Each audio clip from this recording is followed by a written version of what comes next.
Salut à tous, aujourd'hui nouvelle vidéo, la présentation de ma petite collection des voitures de Fast and Furious.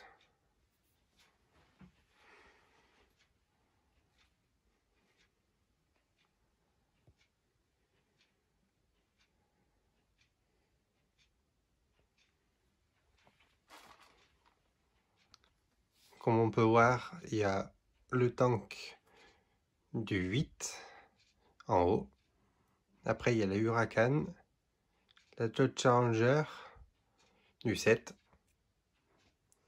les deux voitures du 7 aussi, quand ils sont parachutés de l'avion, la Corvette et la Flip Car. Après il y a la Ford GT et la Charger de Dom, quand ils sont parachutés aussi, la Charger du 1, la GTR et la Supra de Paul. Là, c'est une petite mise en scène, donc c'est un petit kit qui sont vendus par deux, donc il y a celle du 1 et celle du 7.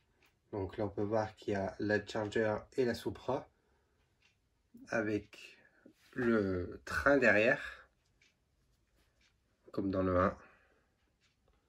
C'est un superbe objet de collection, difficile à trouver, surtout en cette taille, en A24.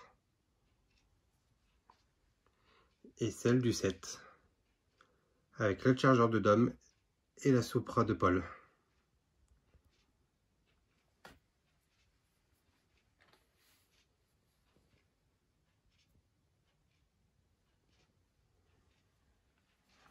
Alors après, on retrouve deux voitures radio-télécommandées, la Charger et la Challenger du 7, parachutées aussi.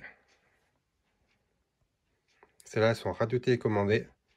Après, on retrouve la cheville, les deux chevilles, la Impala, celle de Dom dans le 8.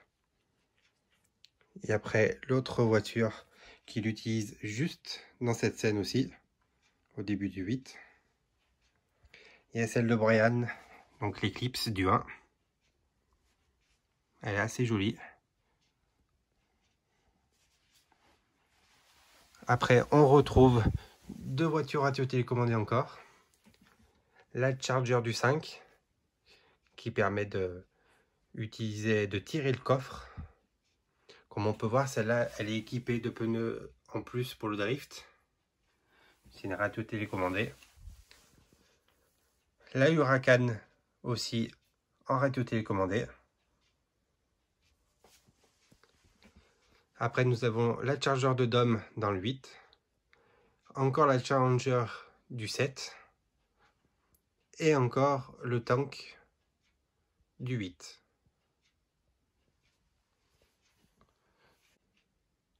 On passe à l'autre partie de ma collection.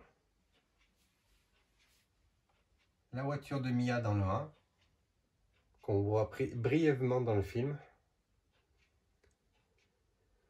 L'escorte de Brian, qui est très jolie. La Skyline de Brian aussi.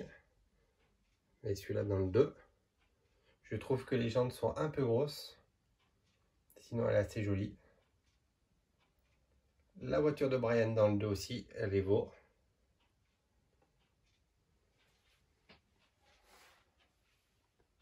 Après, il y a le camion de Brian dans le 1. Avec l'écriteau dessus. C'est assez joli. La Jetta de Jesse dans le 1. Pareil, je la trouve un tout petit peu bizarre au niveau de l'arrière. Après, c'est la voiture en miniature qui vaut ça.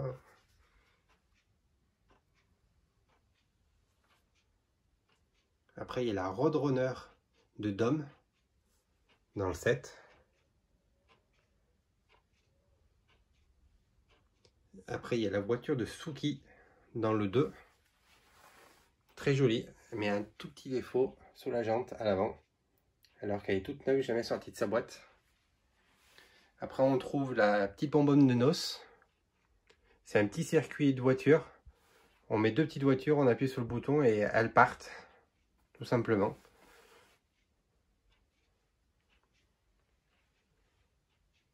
Après, il y a la Charger de Dom.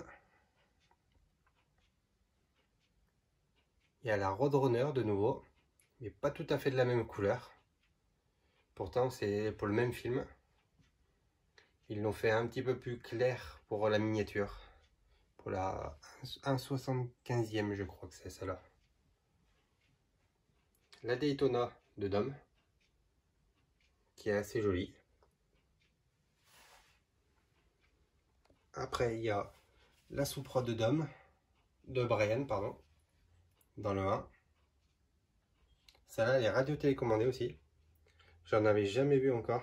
C'était la première que j'ai vue. Là, nous avons deux petites miniatures. Mais toutes les deux radio-télécommandées, la Charger et la Supra. Elles sont assez jolies. Après, je ne sais pas ce qu'elles vaut en radio-télécommandée vu que je les ai jamais ouverts. Ils sont toujours restés dans la boîte. Après, il y a la voiture de Tokyo Drift, la Monte Carlo. Et après, ces deux petites collections, je ne sais pas si on va le voir avec le papier, parce que c'est pareil, elles sont toutes neuves, jamais ouvertes. Il y a la Chevelle SS de Dom et la Skyline de Paul. Tous deux du film du 4, quand ils font la course. Et après, ça c'est celle du 2 avec la Camaro et avec l'Evo. Ça c'est quand ils font la course aussi pour gagner les deux voitures. Elles sont assez jolies. Donc voilà, c'était ma petite collection de Fast and Furious. Après, je n'ai pas que ça en voiture, j'en ai plein d'autres. J'ai du SRS Phantom, Starsky Hutch, pas mal de voitures à télécommandées, anciennes, récentes, des voitures de rallye. Donc voilà, on se termine sur cette vidéo. Abonnez-vous!